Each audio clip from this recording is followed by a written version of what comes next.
Touchdown Tampa Bay, you're listening to the Pewtercast.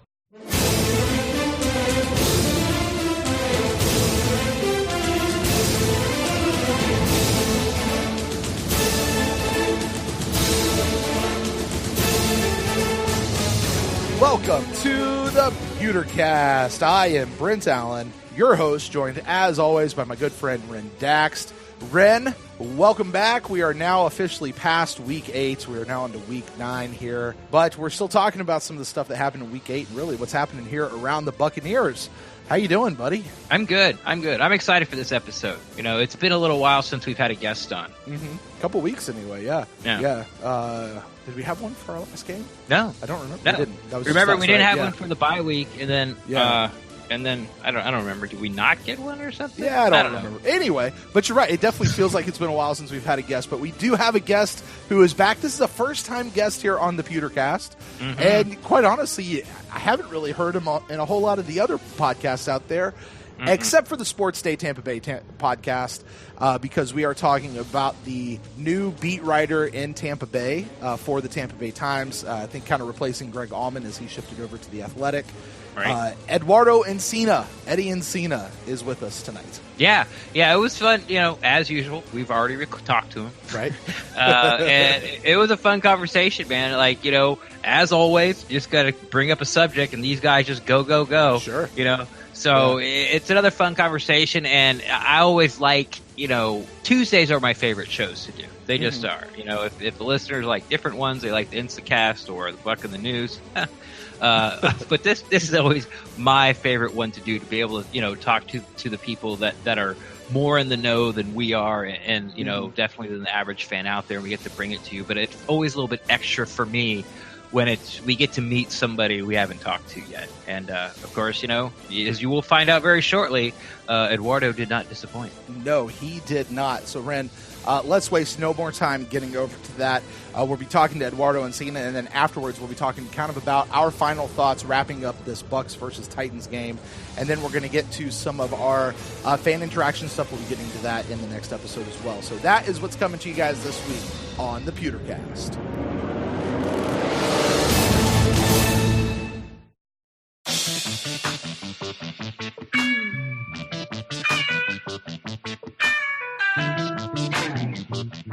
You know, with popular podcasts like Serial and Netflix documentaries like Making a Murderer, it's no surprise that audiences are obsessed with true crime. And if that's you, then you definitely need to check out Hunt a Killer. Hunt a Killer is a murder mystery box that immerses you in an ongoing experience. With every delivery or episode, you will dive deeper and deeper into the case, sifting through piles of documents, evidence, audio recordings, case files, eliminating suspects until you finally crack the case and catch the killer. Now, you might have heard Ren and I discussing this on a previous episode of the Pewtercast, but let me tell you, after playing my first box, I could not wait to get my hands on the second box and try to continue solving this murder. It really is a whole lot of fun. In fact, my wife, who didn't actually want to hunt a killer with me at first, saw the box and everything that was inside and how real this entire thing feels, and she made me start over so that she could catch up. The evidence and clues are things that you actually put your hands on.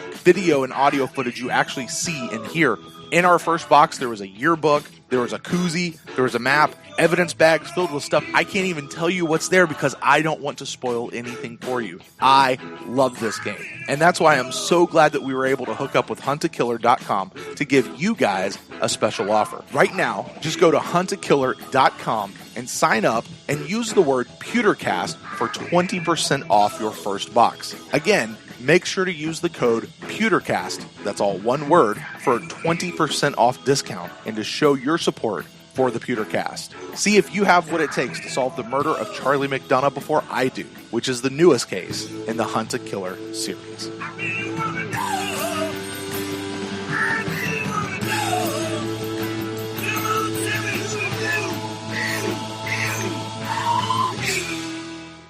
Well, I've been in the business probably about 20 years now. Doesn't feel like it, but which is probably a good thing. But you know, I started off I'm from Baltimore. Went to college there at the University of Maryland in Maryland, and Covered my first job out of college was covering Penn State football at a small paper in York, Pennsylvania, Bruce Arians' hometown. And from there, we got hired at the old Tampa Tribune. Did some work there, and then moved over to the then St. Petersburg Times. Worked there for a little bit, covered some Rays, some hockey, high schools, and from then I got the opportunity to go back home to Baltimore, where I covered the Orioles for 7 seasons there, which is really cool because it was my hometown, kind of my hometown team. I grew up like loving baseball, and one of the real reasons I came back to Tampa was because I wanted to do something different. I wanted to, cover a new sport. I wanted to kind of, basically, add another thing to my toolbox almost. So I never covered the NFL, and I really wanted to. So, I had the opportunity to do that. So this is my first full season. I came on in October of last year after the baseball season ended in Baltimore. So, like I said, still relatively new on the beat, but my previous time here in Tampa, I'm obviously know a lot about the Bucs, followed them very closely then, and now it's pretty cool to be able to cover them full time, and it's been a lot of fun. Eddie, just out of curiosity, what are some of the differences between covering Major League Baseball versus covering the NFL that you've noticed? Yeah, there's a lot, to be honest with you. I mean, baseball just seems like a little bit longer season. It's got you're down spring training for 6 weeks, and you got games every day, and it's a 6-month season. You're traveling a lot. All over the place. You're really around the team actually more than you are, your loved ones, your family and friends. So you're really immersed in the beat. Football, it's a little bit different. It's, your coverage is really kind of built on building up towards the game, so you have all these days of kind of build up to Sunday, and then obviously that's the big day for coverage, and then you kind of start it all over again. But so it's a little different in that sense. When we travel, we're kind of in and out of cities a lot. Where in baseball, you're on the road, you're in cities for 3 or 4 days before you move on to another one or come back home. So, it's a little different in that context. I do think that, from what I've seen so far, that, like I said, in baseball, you're a little bit more embedded. You're a little more embedded with the team because you're around them every day. There's a game every day, pretty much. So, whereas with football, your access to the players is not nearly as much. You get open locker room 3 times a week, and you get the coaches and the coordinator and the quarterback on the podium. So there's not really necessarily that really personal interaction that you get with baseball. So that's really a lot. That's really the big difference in terms of covering it. I think you're not quite as embedded with teams as you are with baseball. But obviously it's a different schedule. It's a different the routine's different. So that's all kind of different. But they're just different. But for me, it's been fun to kind of you have this build up, and you can really kind of dig your teeth into some stories that you really want to write. Whereas in baseball, the stories are kind of laid out for you because you have a game to cover every single day, and that's probably the real big difference between the two sports. But they have plus and minuses to both of them, obviously. Well, let's get into the trade deadline. Obviously, the big news for today: the Bucs stand pat. How do you feel about that? Like you said, you're there all the time. You're with the team. You know what they need, or where they're fine, or maybe where they have some extras. Like I said, the Bucs stood pat. Did you hear anything, today that there was almost stuff going on? Were the Bucs active, and are you okay with what they, I guess, didn't do today? Yeah, I honestly got the sense that nothing was really serious with anything with them. We obviously heard about the interest in O.J. Howard, and that the Patriots had interest and have kind of been rebuffed. But with the way Bruce Arians was talking, the past few days has been that they were open to trades, but they weren't going to give anyone away, right? So, and that they were going to add pretty. I mean, for a guy like O.J. Howard who's still in his rookie year deal, still a pretty club friendly contract, that they weren't just going to give him away. So you're thinking at the very least you're going to ask for second round, first round pick at the very just to start off with, just to get it going. I don't think, many teams are really going to go for that, especially since, one, you really haven't seen the player that we thought, was going to emerge as one of the top tight ends this year. And you can say that's for a lot of reasons. We probably talk about that till we're blue in the face of it, why he hasn't had that season, but also because he's coming off an injury too. So I think a couple things like that might have hurt his trade stock. But also too, like Jason Licht isn't, you look at his track record as Bucs GM, and he really hasn't been a guy who's really made very many trades at the trade deadline. deadline. So,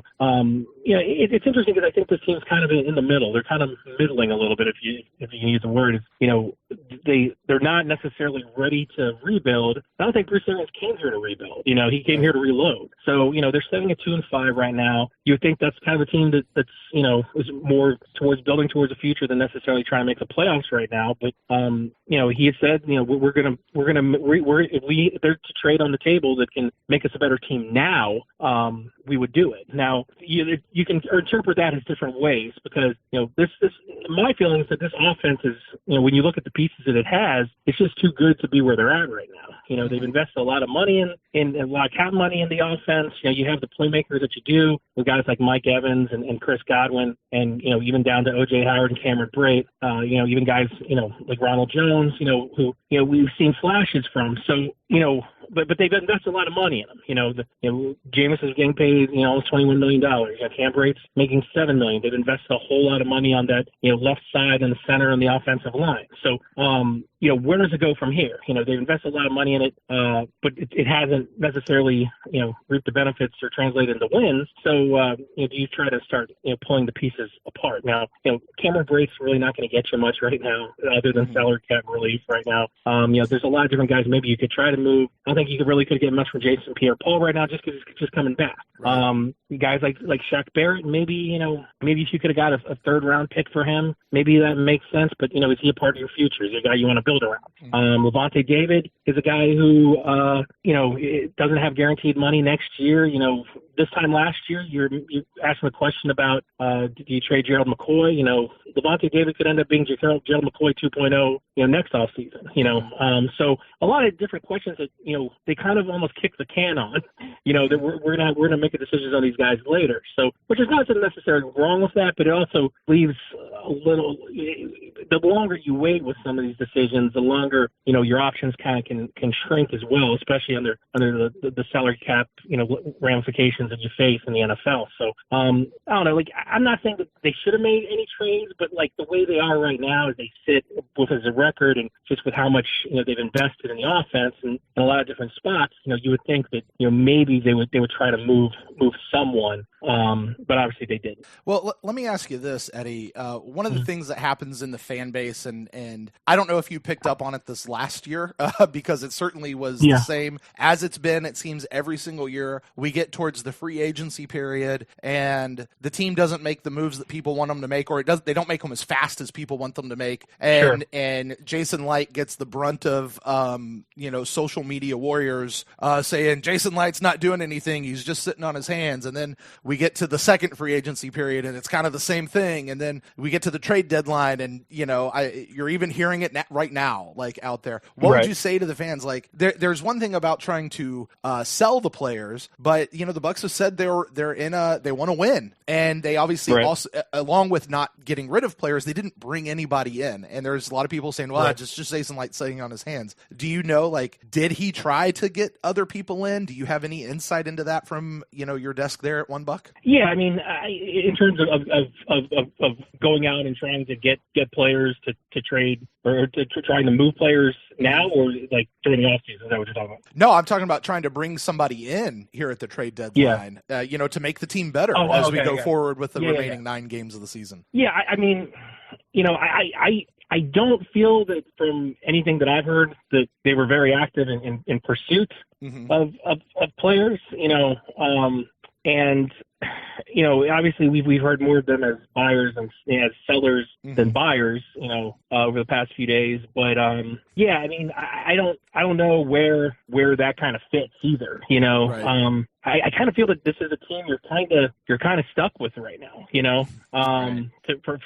For lack of a better term. I mean, I don't see where you kind of what you kind of bring in right now, and I think that and that obviously is a factor of the structure of what the cap is allowing them to do. I mean, let's face it, like you said, a lot of fans have been critical of just the formula here, and that goes to like I said, kind of this whole kicking the can of making decisions. We this time last year, and they were trying to decide about Deshaun Jackson, and they did move him, I think that it was only a few weeks later that it was pretty clear that Deshaun Jackson was going to be a part of this team's future. So, why don't you move him then, But at that point, they were still trying to win. Dirk Cutter was trying to save his job. I don't think this is a sense now. I think, even though Bruce Arians talks about winning now, like this is still, he talked to us during the game yesterday or Sunday and was like, I'm not guaranteed tomorrow. Are you guaranteed tomorrow? And, he is actually guaranteed. He's not guaranteed tomorrow. He obviously has had some health issues and stuff like that, but, he does have a guaranteed contract, So they've been made an investment in Bruce, just like they made an investment in Jason, which is, interesting in itself. But, so this is a process. This isn't a quick fix, but I think everyone has hoped that it would be a quick fix. And Arians has had a reputation of making them quick fixes in the past. He turned a 5-11 team into a 10-win team his first year in Arizona. But in terms of personnel, these are kind of some of the guys that they want to see through. You talk about the young secondary and stuff like that. They've made some changes there, but I don't see them upgrading anything at let's say cornerback or anything like that right now. I think this is what they've got right now. Yeah, I'm with you. It's hard. Like you said, it's like kicking the can, you're kicking the can with these questions. It's like it's obvious to everyone that, they need help in the secondary. Or do the young guys need time? It's such a back and forth question. And this is going to be the last one about, trade deadlines at Jason Licht, and we'll move on from here. But, we hear this a lot when it comes around to bringing players in free agency. Jason Licht did bring JPP in last year for a third rounder. Right. But there's a big criticization. Is that even a word? Criticism. Thank you. About Jason Licht, and fans feel that he just loves the draft too much. He loves his picks too much that he doesn't want to get rid of them. Now I understand like a Jalen Ramsey 2-1s. That's kind of ridiculous. The numbers that were being thrown around with Jamal Adams today, probably too much too. I think most fans get on board with that. But do you feel there's any truth to that? Is that something you guys talk about in the media room that Jason? Yeah. One of the reasons first off, right. Well, first off, when you talk about the differences between football and baseball, part of it, the trades are remarkably different, in terms of fair market value of a guy and what you're dealing with for draft picks or, relief or anything like that. I mean, a lot of these trades they're basically either to try to recoup any sense of draft picks or they're for, kind of salary dumps, So, whereas baseball, you're getting legitimate prospects or you're getting, you're getting a little bit more fair market value, So when we're talking about trades and what you're getting for guys to look at, yes, if the question of, what's more valuable to Jason Licht, keeping those draft picks or trying to bring in a guy where maybe you're forced any impact guy, you'd have to trade, significant, draft picks. And I don't have a problem with that. You know what I mean? I do think that if this team is going to build, it's going to be to the draft. Now, then the next question is, are they drafting well? There's two things about accumulating the picks and there's other things with drafting well. And, they put a lot of draft picks into that secondary and it hasn't necessarily worked out yet. Now, obviously, a lot of those guys are learning on the fly. You hope that, over the course of time and with good coaching that, they turn into quote unquote playmakers sooner than later. But, I don't really have a problem with the whole idea that, the focus of building a team is through the draft. Because, from what I've heard about the NFL is you draft well, you develop, you have these guys you coach up and they become impact players, and then you decide whether you can keep them or not. And if you have enough of those, the decision should be pretty easy or pretty difficult. And if they're difficult, it's a good thing. And if they're easy, then you know the guys that you've got. But, and this team has done that with certain players. It's interesting that, the guys who they've, kind of signed on to their second contracts are pretty much mostly on the offensive side of the ball. And, so, with Marpet and Donovan Smith, two of those guys on their second contracts, guys who they drafted. Obviously Evans, veteran guys like David. But, for the most part, they need more, and they need more from the draft. They need more out of the draft. The draft isn't a perfect science either. They drafted all these defensive backs, in the second, third rounds. But I'd like to think that Jason Licht actually had a little bit more eye for getting some more help on the offensive line. It just didn't shake out that way. you know. Right. But you know, and I think, you know, even now when you see, we can talk about this all night, but when we see some of the flaws in the offense, I think a lot of them are, you know, based around maybe just a little bit of distrust, especially on that other side of the offensive line. You know, that's why you're keeping O.J. Howard in more, you know, to block. That's why, you know, you have Rashad Perriman on the field in the first place because you think he's the best receiver in pass protection and blitz pickup. You know, those guys aren't the best guys to make plays for you or using them in those situations, you know. But, you know, it's kind of over the course of, you know, 7 weeks, you've learned where your strengths and weaknesses are. And I think, you know, that's kind of part of the process here. But I'm kind of rambling a little bit because it's not really what your question was. But no, you're fine. But, you know, to answer it, I think that, I think that all good teams are developed through the draft more so than free agency. You pick your spots with free agency, right? You like you said, you can get if and obviously he wasn't a pick, it was a trade, but you're able to get a guy like JPP cheap, and the reason you get JP is because the Giants wanted to move him, you know. Right. So it's kind of right place, right time too. But you know, and you know, still they had to kind of work their way out of that too. I mean, there was a big restructuring of JPP's contract while he was hurt this year. That kind of allows everyone to be a little bit happier because you save a year of his money and he becomes a free agent at the end of the year. And so you're kind of relieved of that. And, you know, you got a little bit of it was more of an incentive-based deal for this year. So he has something to really play for, but, you know, it also helps the team too. So, you know, it's kind of a catch-22 a little bit between, you know, playing the free agent market and you know, accumulating these picks. I don't have a problem with them accumulating a pick. You know, like they could get, you know, if they release Perriman, they could get a comp pick between, I think it's the 4th and 5th round. You know, they might get one for releasing Dylan Buchanan a couple weeks ago. So, right. You know, it's better to have those picks than not have them, especially when you're in a situation like this team is, which is kind of like I said, they're not bad enough that they're like the Bengals or the Dolphins, right? But they're also not good enough that they're consistently competitive and competing for playoff spots either. So you got to get better some way, and the best way is to draft and draft well. Right, totally agree. We're pushing up against our time, and I want to thank you again for carving some out for us. I have a bunch more questions, but I'm just going to narrow it down to 3. The first one's just a one-word answer, okay? Are you surprised that Rashad Perriman's still on the team? Yes. Yeah. All right. Is that if I can follow up just real quick, is that surprise because of what you suspected or anticipated, or is that surprise being because of something you heard there in the media room?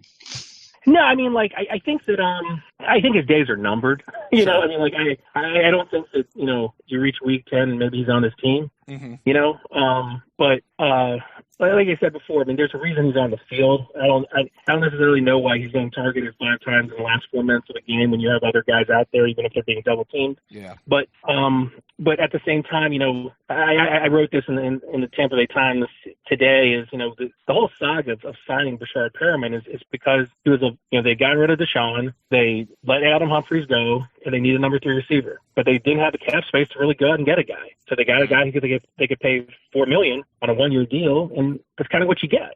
You know, you're not going to get a flawless receiver by any means for that. You know, and you can look at Perriman's numbers, you know, over the course of his time in Baltimore and, you know, last year in Cleveland, he had a really good yards per catch average, but he only caught 23 balls. You know, so you know, there was nothing there to say that this guy was going to be like this great breakout, you know, field stretcher or anything like that. But and then I think obviously he's been much more of a disappointment than they expected. But I do feel that, you know, he's probably, like you said, if you can get something for him and get a draft pick for not, you know, for cutting him, I would think the team would do it. Now then the other question is who slides in at the number 3 spot, you know, because there's really no clear guy to fit in there. But you know, there's guys who you can still see if they do fit. You know, you can see if Scotty Miller works, or you can see if, you know, Justin Wilson, or, you know, a couple other guys there, you know, and at least you can say, well, we tried this, you know, we're, instead of going the same direction and kind of, I think we know through seven games now that, you know, it's just not it's just not working there, Yeah, agreed. I blame Brent for throwing that in there and making us go over, but I really need for you. Oh no, you're good. You keep going. Okay, I appreciate it. Okay, we gotta do address the elephant in the room, and instead of like talking about Jameis and turnovers and this and that, and if you were the GM, you had to pull the trigger right now, what would you do? I'm gonna put it to you this way: Are BA's comments on the podium after the game during the week about Jameis starting to stink? They're not holding water, in my opinion. Right. Yeah, I mean, here's the thing. Let's face it, guys. Jameis is turning the ball over too much, right? I mean, that's the fact of the matter, right? And he's consistently the only consistent thing about Jameis is that he turns the ball over. And I do think that Sunday's game was a little bit different than that game in London. The game in London, I think he lost that game for them. I think he lost the game for them in the San Francisco game. Mm-hmm. Now it all compounds itself when you see it happen over and over again. Right. Yes. So, the first interception to Godwin said he did cut off his route. He said it was his fault. That ball looked like it was 20 feet in the air, though, over Godwin. I don't know where he was throwing it. So I don't know about that, but there's so many other things that go into it. And I know BA is trying to, kind of almost like pass the blame around a little bit. I do think he's got to be careful, not even the sense of like whether it stinks or not, but about how the team responds. You know what I mean? I know that there was a lot of guys in that locker room on Sunday who were really frustrated. And they're frustrated for a lot of reasons. They're frustrated because they're not winning games. And they're frustrated for the exact same reason I mentioned earlier, is like they think they're a better team than what they've shown. Right. And so why are they losing these games? And the one factor that keeps coming up is Winston turning the ball over. So whether you put the 100% of the blame on him, 50% of the blame on him, 0% of the blame on him, which I think Arians has, ridden the roller coaster of that, it's still the biggest thing, So, and I think that the guys are starting to get frustrated. And that's not saying that they're getting frustrated with Jameis per se, but they're just getting frustrated with this repeated situation of, turning the ball over and, putting the defense on a short field, fighting back from being behind. All this stuff, it gets tired after a while. We've seen it. I mean, fans have seen it for a long time now, years now. And, so I think that's the one thing the BA kind of has to be a little bit careful of is, you obviously don't want to lose the locker room, and you don't want to lose the locker room, in your first year of a 4 or 5 year deal. And, but at the same time, we all know that the reason he came here was to fix Jameis, and having said that, there's going to have to be a big come to Jesus thing here in, whether it's in the next few months or not, that, what the future holds with Winston. But at the end of the day, they brought Arians here to fix Jameis, and that doesn't change, so for him to kind of, the narrative of him like constantly defending the guy, it's not necessarily surprising, but at the same time, like I can understand how it gets tired to hear. And like I said, I think he's got to be careful about how it radiates in the locker room amongst, some of the other players. Yeah, I think the most frustrating thing with Jameis is you just can't. It's like like the secondary. Like, are they young or do they stink? With Jameis, it's like it's like you turn the ball over a lot, but you're still in every game. Like, how do you turn the ball over 7 times and like still be in the game? It's right, and that's the frustration too. Is that like they're losing close games. So if you take away one of those turnovers that you gave them a short field on, you win. Now, having said that too, is Sunday's a good example. They had. If we want to talk about Jameis's mistakes, like let's talk about the offense that was horrible in the red zone the first 2 times they got there. Mm-hmm. So what is that? Is that play calling? They decide to run the ball, so much when you really don't have that kind of back that can just push forward a pile 5 yards, when you're at the 4-yard line, So, but Jameis, I think, was 0 for 5 before he hit Evans in the red zone. So that's that touchdown before the half. So you've got things like that. You've got, they said, the secondary, what's going on there. But I honestly thought that Jameis, and when I think about that game, is Jameis actually made some pretty good decisions to tuck the ball away and run. And that's something I think went kind of unnoticed, is that he ran for some yards, some really key yardage that kept him in that game. and that's not his forte, obviously, as we've known from watching him play. So is that a sign of maturity? Is that a sign that he tucked the ball away instead of trying to throw it into, eight guys or, 3 defenders or something like that, and he actually got good yardage out of it, and maybe, I'm trying to find a silver lining here, but, that was something, I don't even think Bruce mentioned that, but these are things that you kind of got to look at when we are evaluating Jameis, because, as soon as, like you said, close games, but still these mistakes that cost you. And, every mistake costs you, but when they're close, it's the one mistake that costs you. They lost that game by 4 points. Twice they had to settle for field goals instead of touchdowns. They get into the end zone one of those times, it's a tie game. If Brashad Perriman catches a 2-point conversion in the corner of the end zone, where was he going? There's so many little things, Yeah, that's what makes it frustrating for the Bucs fan. Okay, I know I keep telling you one more, but you brought it up, no, so I'm going to give you just give me a letter grade. Byron Leftwich as a play caller so far. I give him a C. All right, yeah, that's pretty safe. And you just came back from Nashville, and I always listen to Stroud's podcast. I know you're on there a lot. Can you please tell me what is hot chicken? Hot chicken. So it's a big thing in Nashville, and basically, I don't really know the history of it, but it's just really spicy chicken. It's chicken that's fried that they put this ridiculously spicy sauce on, and it's like I said, it's a Nashville staple. They basically serve it. Have every restaurant in Nashville has some version of it. Some are better than others, and it's really good, but it's kind of an acquired taste. If you like spicy, you'll like it. And if you like trying different foods, you'll like trying the different kinds of hot chicken. But it's kind of a thing there, and it's kind of hard to explain what makes it good and what makes it interesting, because you just think it's just hot chicken with hot sauce or whatever, or some kind of hot sauce. But it's just different. It's just a Nashville thing. It's I don't know. It's like country music, I guess. But yeah, Nashville's a hell of a town. It's one of the I think it's one of the best cities out there. We had a really good schedule, so far in terms of really cool cities, including London, and obviously with the division you have New Orleans and places like that. So it's quite a and these are all cities that for the most part, covering baseball, are really new. They're different cities than when I covered covered baseball. So it's been fun to just kind of get out to the restaurants. And, in Nashville, New Orleans, you listen to the music and stuff like that. So we had a little bit of time to do that when we fly in and out. All right. Well, that is Eduardo Encina of the Tampa Bay Times, at Eddie in the Yard. Actually, probably one of my favorite Twitter handles out there in Bucs media right now. All right, Eddie, final question. What the heck do you mean that you are an astronaut in training? Okay.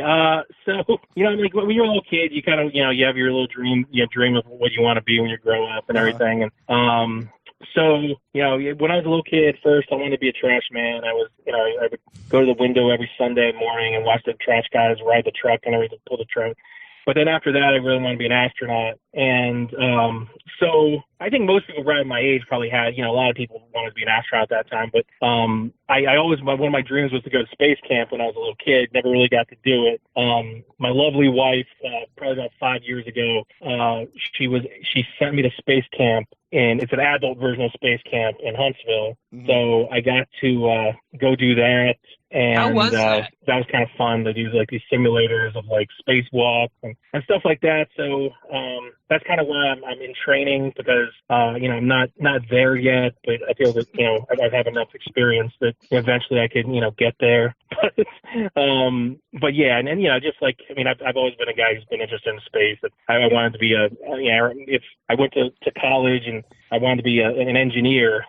I had dual majors, and one was being an engineer. And I was thinking about doing aeronautical engineering, and then I decided I took some engineering courses, some calculus courses, and that didn't really work out too well. So I went back to the journalism side of it. But yeah, so that's kind of been something that's always been kind of cool to me. And it's a little bit different, much different than covering sports, but something that's always kind of been a part of me.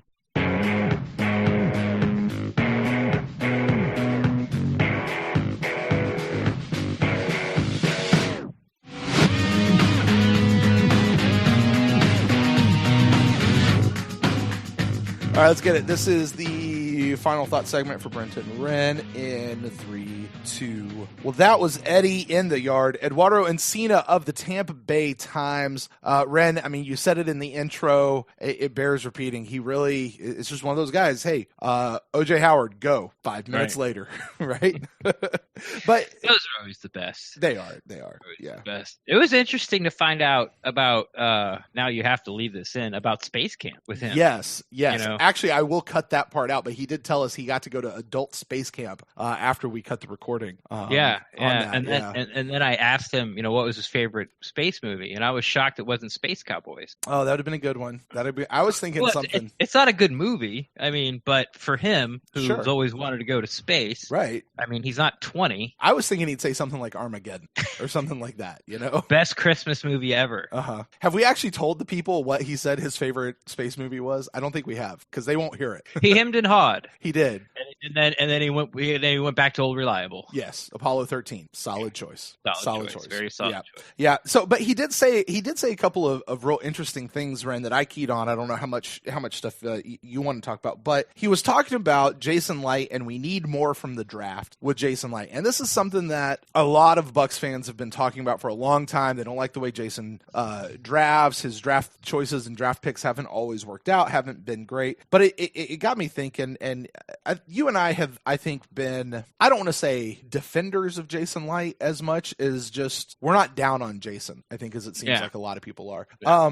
But I was starting to think about it. If you even judge a draft based on who gets to that second contract, right? Like, who do we have on the team who's currently on a second, or more contract? And I started jotting down the names. There's Mike Evans, Ali Marpet, Donovan Smith, Cameron Brate, if we count him as an undrafted free agent coming in on a second contract. And then kind of some of the old carryovers. We have Levante David and DeMar Dotson. Will Golston is on a second contract. Thank you. And he's kind of having a little bit of a resurgence year, but it didn't look so good last year.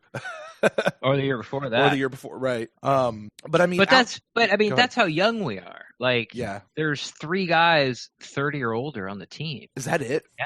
Is that it? Well, I mean, who you got? It's JPP and Ndamukong Suh and DeMar Dotson? I would think. Is it those 3 guys? Wow. And everyone else is we're like the 4th youngest. Like, what about that Darian Stewart guy? One of those guys. But even still, you're only talking about 1 or 2 extra people. But yeah, wow, that's something. I hadn't actually considered that. Yeah, and it goes back to about Jason Light's draft. It goes back what we talked a little about with Eduardo is like, what is the secondary? Because if those guys pan out, or half of them, like, the drafts become good. Sure. Because so many have been put in there. I mean, it's like Kappa seems like he's going to be fine. Ali Marpet, you can have an argument with Donovan Smith, but you sort of have to remember when you talk about Donovan Smith, like, he came in the league just as young as Jameis did. Like, he was 21 right when he came into the league.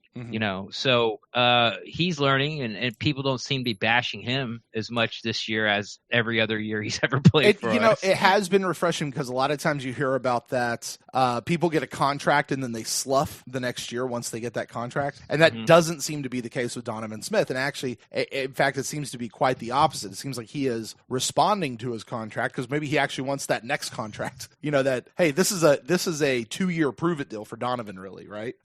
He's really working towards that long-term deal. But it's really hard to sort of say that there's been bad drafts except for the Hargraves draft. That 2016 year, yeah. Yeah, it was bad. The only people left are Justin Smith. That's not who his name is. Ryan Smith. Ryan Smith, yeah. Who the hell is Justin Smith? Yeah, and Vernon. Like, everyone else is gone. Bond's gone. Was that Justin Evans? Was that Justin Evans' year as well? Nope. No. Yeah, because it was Vernon, Caleb. He's gone. Caleb Beninaca's gone. Caleb's gone. It was Vernon, Noah Spence. Who's gone? Dan Vitale. He's gone. Danny Vitale. He's gone.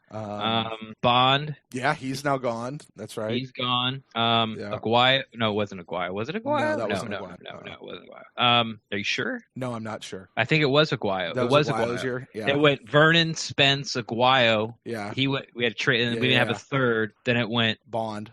Or Smith.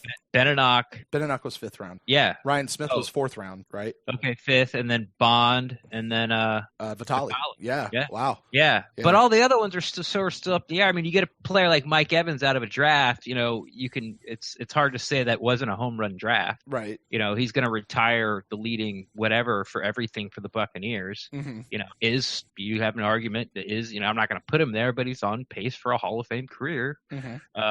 And then the next year you got Jameson, Alley, and Donovan, and that's good enough sort of that draft hold up. And then you've got wait a minute, does that draft hold up if Jameis doesn't get re-signed to a second contract? I think so. I mean, you didn't have a choice. Yeah. And you did, and the other guy he flamed out too. Yeah. Yeah. So it's sort of like no one hated the pick, right? When it was made. So, and I can't really remember who was after that, but then then you have Vernon's year, which was terrible. But then after that, you got OJ. Mm-hmm. Justin Evans, still a question that was mark. Justin Evans. Chris Godwin came that year. Chris Godwin came that year, which is definitely a home run, right? At least what we see so far, right? Yeah, and then after that, there were some misses. Mm-hmm. That was the what was his name? McNichols draft, mm-hmm. Jerry McNichols. Right. So I can't really remember if anyone else is hanging around there. Tui Kolavatu. Yeah, Tui Kolavatu. And then and then you got Vita Vea. Looks like the big pick. Who else is in that Vita Vea draft? Well, this was just last year. Who 2 years ago? It was 2 years ago. Yeah. Oh, that was Rojo, MJ Stewart, Jordan Whitehead, Carlton Davis. Mm-hmm. Jordan Whitehead looks like he's doing okay. Yeah, Jordan Whitehead is definitely a find in the 4th. Yeah. I like Carlton Davis. I know that people are getting down on him, and I mean people as his teammates are like, look, man, you got to quit making mistakes. And right. I think the NFL's being a little hard on him as far as pass interference. I would argue half the ones he got are not pass interference. Yeah, I would agree. And I would also say with Carlton Davis, I mean, with any of these guys really from Vita Vea forward, maybe you can go back to the year before that with O.J. Howard in that draft forward. We don't have a big enough sample size to judge them. We've got to, let them play out their rookie deal and see how they go, because Carlton Davis, he's only in his second year, right? If he turns it on here in the next half of this year, I mean, my God, he'd look great. Jordan Whitehead's going to look great. I mean, we were talking about how he can't get a pick, and then he goes, and then in 3 straight plays, he had a pass deflection, mm-hmm. pick.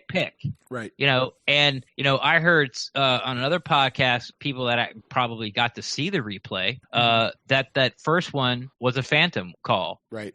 That was even worse than the second one where he picked it off the one we actually did see and the one we challenged. Right. Or beat a challenge, I should say. Right. And then last year, we got, or this year, last year, however you want to say it, but Sean Murphy-Bunting's on the field. Mm-hmm. Mike Edwards seemed to disappear. That's a little concerning, to be honest. Yeah, it is. Devin White had his best game. Mm-hmm. He's missed some time, so but his arrow seems to be pointing up. He seems to be turning into the player we all thought he was going to be, but mm-hmm. everyone expected him. Got his fans. There are people already calling him a bust. I don't care. Oh my gosh. I don't go on Facebook. Then like I said, you got Edwards and who else was in last year? You got the kicker, Matt Gay. Mm-hmm.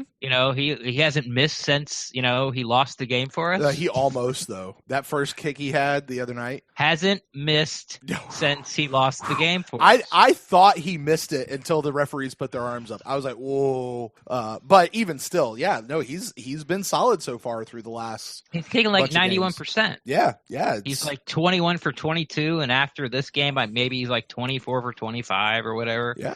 So it's hard to looking at it. It's hard. It depends on which side you want to pick on. Mm-hmm. You could take that draft, or I can't remember who was drafted with Mike Evans, but I'm sure some I was of those. I was going to say that. Who was? Yeah, I'm sure some of those guys are gone. Mm-hmm. Or you can look at the secondary. None of these guys are panning out. There's 7 picks in the past 3 years, and none of them are any good, which is fair and unfair. So mm-hmm. I get it both ways. I'm not going to try to change anybody's mind about it. I'm just going to wait and see what these guys turn into, because that's really the last, like you said, these last 3 years are really going to be telling. And Bond might be back when he's suspended. Who knows? Gets off suspension. You think so? Maybe. That's possible. Certainly is possible. But I think that goes back to the point. I mean, it kind of furthers that conversation. If you judge Jason Licht and his draft picks based on who's here on a second contract, the thing is we don't have that many people who have become eligible for for their second contract yet. Yeah. You know what I mean? Like, and I think what you have to do is you have to, if you really want to look at it, we got 22 starting spots on the team. You could maybe say 20, maybe say 30, just by the time you add in special teams and rotational players that could be starters, but they kind of, they're not there the first one, but they're there the second play, right? Like, those guys. So say 30 players. Of those 30 players, how many of those people are draft picks? A lot. And that's a good percentage of them, right? Yeah. Like, well, let's do it real quick. Both wide receivers, 1 and 2. The better running back. Yeah. And they did find Barber undrafted. Yeah. The quarterback. Yeah. 3 of the 5 offensive linemen. 1 was a free agent. The other one was here already. That's right. Go Yeah. Go along the defensive line. You got 2. No, he didn't draft Golson. You got 1. Right. The other guys are free Right. agents. No. But you count. Okay. Yeah. No, that's right. He didn't draft Golston, so sure. But he did re-sign him. But whatever. So yeah, you got the 1, right? Vita yeah. Vea. Linebacker, you got 1. But he did. Oh yeah, and he did bring. Well, I mean, I guess we can't count Carl. Got Nassib, Anthony can Nelson, if you're counting that as a quote unquote starter. Yeah, he's not a starter. I wouldn't call him a starter though, right? Yeah. So a lot. Okay. So it's just Vea, and then out of the 2 linebackers, 1 was here and excellent. Yeah. You didn't re-sign him. And the other one was a first-round draft pick. Another first-round draft pick. Oh, you forgot tight ends. You forgot O.J. Howard. O.J. Howard, Cam Brate. Yeah. Found both of those guys, and then the secondary. It's the entire secondary. It literally is the entire secondary. It's everybody. Right. It's everybody except for Darian Stewart. Right. Who? Darian Stewart. Who? Is it Darian Stewart? Am I saying it wrong? No, I've never heard of this guy. Is he actually on our team? The starting safety next to Whitehead. Is he actually this? No, it's Adams, isn't it? Is it Adams? It now? Yeah. Oh, that's what. yeah. No, I'm trying to make a joke. Darian Stewart he might be on the roster. He's not actually been playing for this team, or not making a difference anyway. Sorry. Yeah. So yeah, you're right. Now Edwards, which is it's kind of like, where the hell's Edwards? That's right. That was a question we should have asked Eduardo. Sure. But you know who I want to know where the hell is Justin Evans? What's going on with him? I know he got put on IR, but I mean that's not IR for the season. I don't think. He's in his window where he could possibly come back. Like the JPP window. Mm-hmm. You got like 3 weeks to decide if he can come back. If that's a question that needs to be asked. Yeah. Like where the hell's where's Jay Watt? Where's Evans? Right. And where's Edwards? Yeah. I need a status report, please. Right. So I mean, so we just ran down. I mean, that's probably 3/4 of our starters. I'd say. I mean, without doing the actual math on it, a half to 3/4 at least. If you want to count like people that he's brought in that actually, that are actually, free agency and draft, there's only 3 guys I think just about on the team, which is Dot, Levante, and Golston. Right. Everyone else he's brought here. Now you look at the record, 2-5, go, so what? Right. Right. But I mean, the point is to go back to what Eddie was saying though, which is kind of what got us started on this whole thing of when you judging Jason Licht by his drafts and where we are, the draft, yes, he has signed several people to a second contract. Most of his draft picks haven't been up for their second contract yet, but they're still here and they're still around and they're, they've only been in one system. And so now they're in their second system trying to get it figured out. So, again, I'm not going to sit back and say that Jason Licht's the best drafter in the history of Tampa Bay Buccaneers, whatever, although I may have at one time said that. I'm not going to say that today. I don't think it's nearly as bad. A lot of people say, oh, it's just Jason Licht. We got to get rid of Jason Licht. Jason Light's not doing anything. No, listen, he's been fine.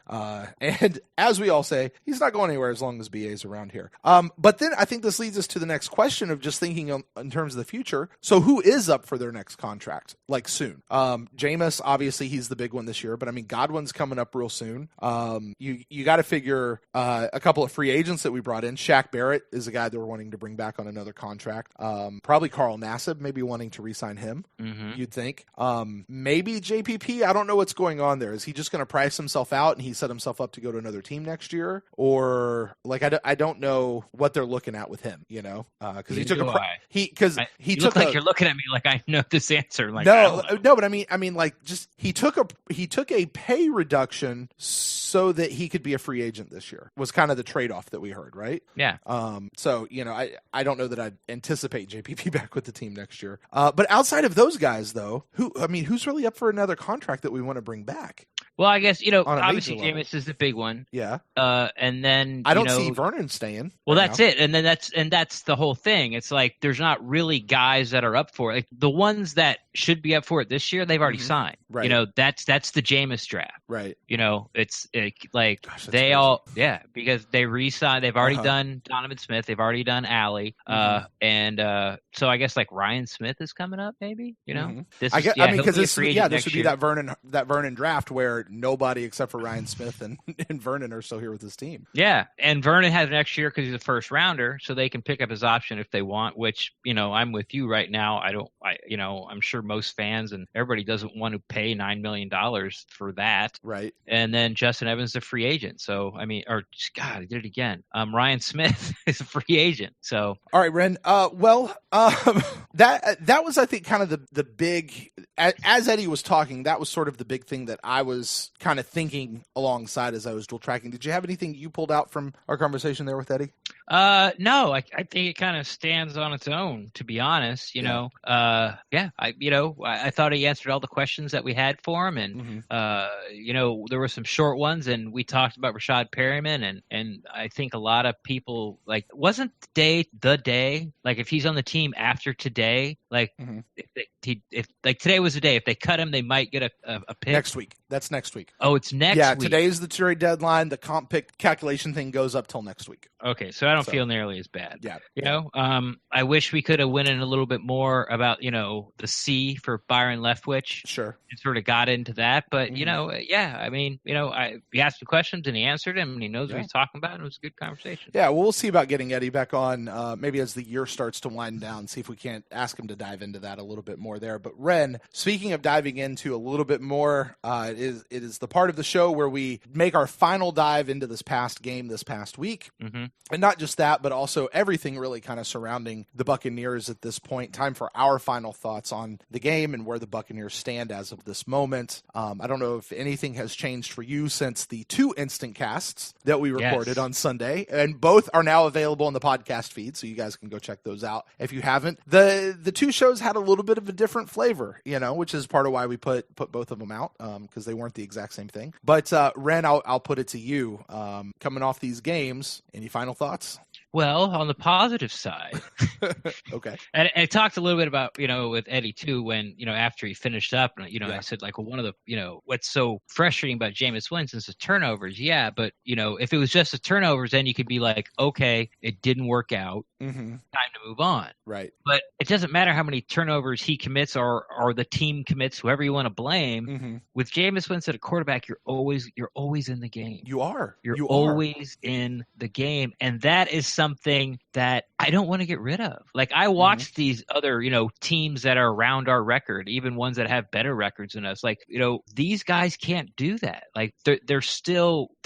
You're never out of a game with Jameis Winston. Mm-hmm. And as bad as the defense has been, for the past 3 years, and then they started off hot and then they sort of tanked it. And it looks like they're sort of the Carolina game. You really can't tell, Right. It's like they had 4 short fields against us inside the 40-yard line. Right. And then, but then you're like, well, there was a 99-yard drive. And then with the Titans, you're like, well, we had 2 short fields, 2 first and goal short fields when they walked down there to try to move the ball. But then you had the 90-yard touchdown, and I'm pretty sure they scored again because we had them back there 3 times and they got out of it in one play every single time. 2 runs by Henry, and then they threw a pass to their tight end, and they were off the goal line. And I'm pretty sure they scored on, didn't get a touchdown, but got a field goal on one of those other 2 drives, maybe both of them. I don't know. But that's what I'm sort of hanging my hat on, keep me sane as a Bucs fan,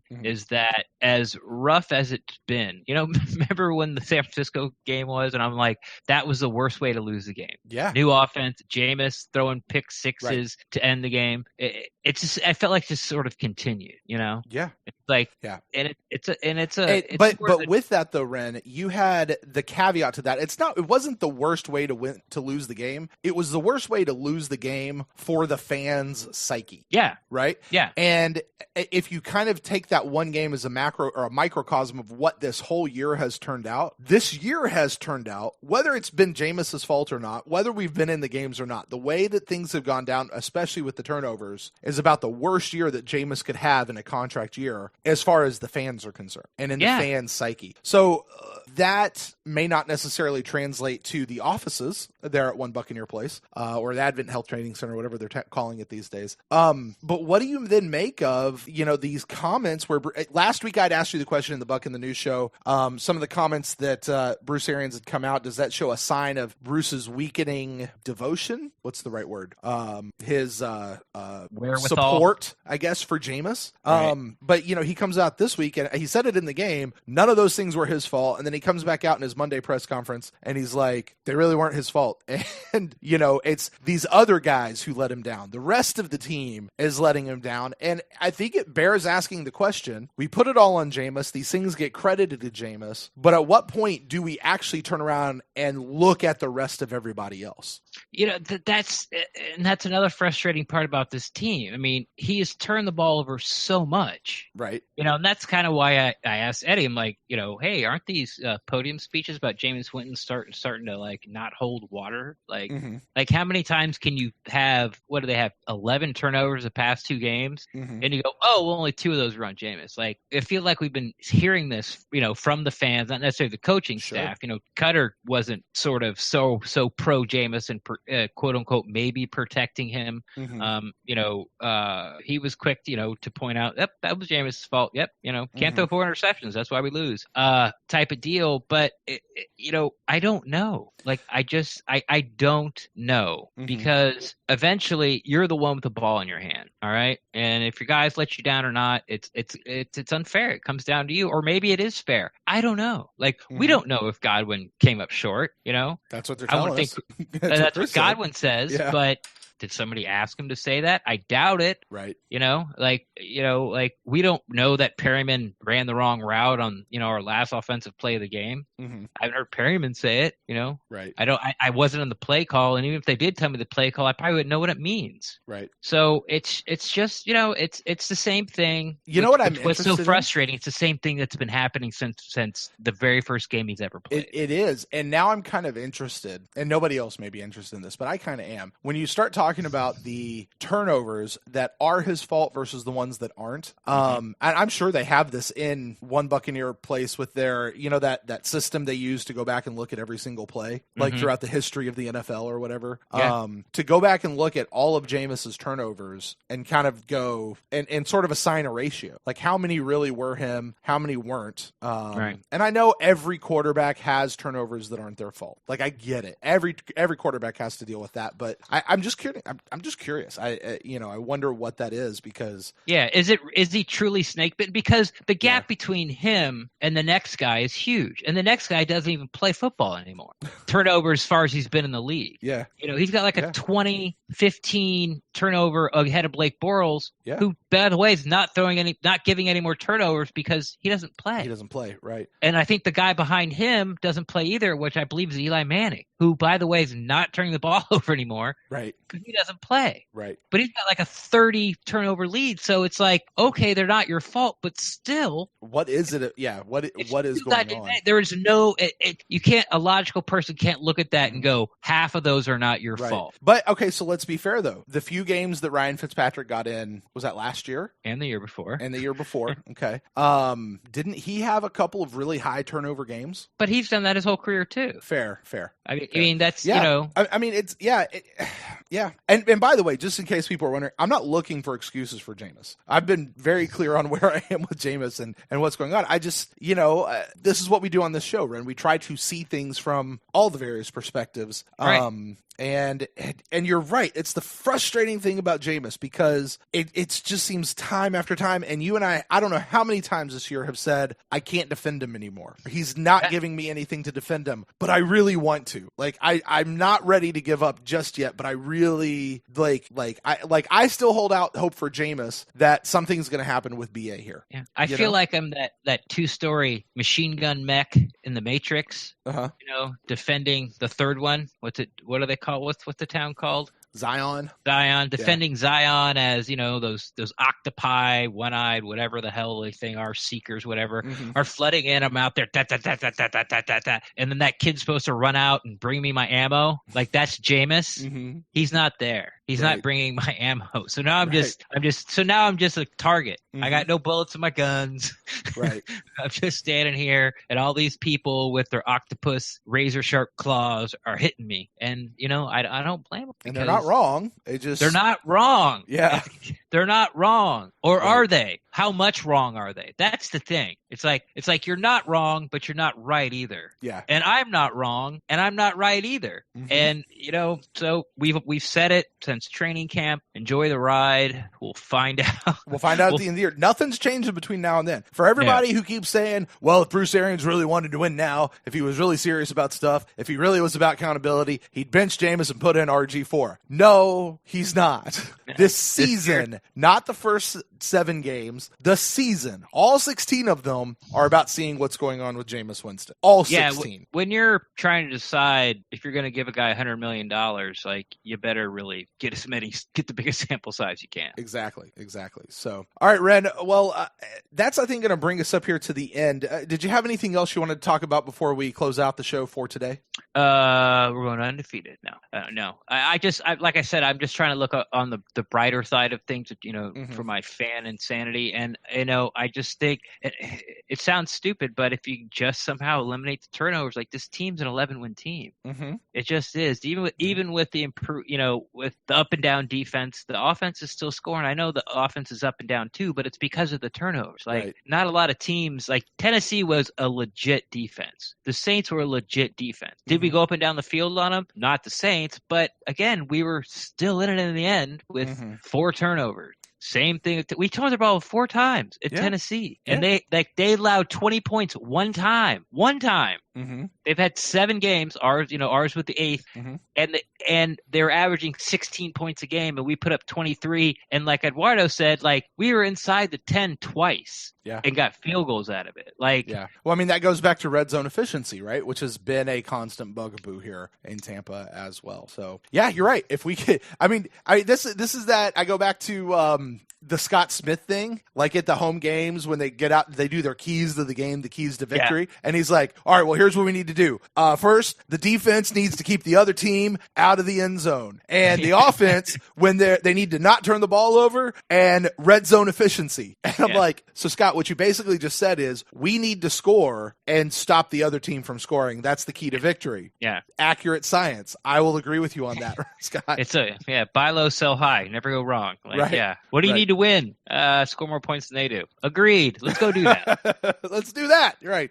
All right, Red. Well, that is going to bring us up on the end of the show for today, but never fear. We will be back in just a day or so with our fan interaction show of the week, and that's where we really turn this over to you guys. We get your thoughts, final thoughts, emails, iTunes reviews, all those sorts of things coming up. That'll be coming up really, like I said, in just a day or so. And then at the end of the week, when the Buccaneers work week is over, all the headlines are out, practices are done, final injury reports are out. There's nothing left to do it but to play the game. That is when Ren and I will be back to do our wrap-up show, our Buck in the News show, where we'll take a look at all those things as we get ready for the Seahawks game, which, Ren, you're guaranteeing a win for. I am. Right. And the best way to find me, to congratulate me on how smart I am, is on Twitter, at Rendax, REN_DAXT. I'm always down to talk.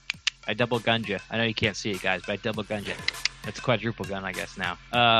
Talk Buccaneers football. Pretty sure you're going with blank bullets there, or nothing in the chamber.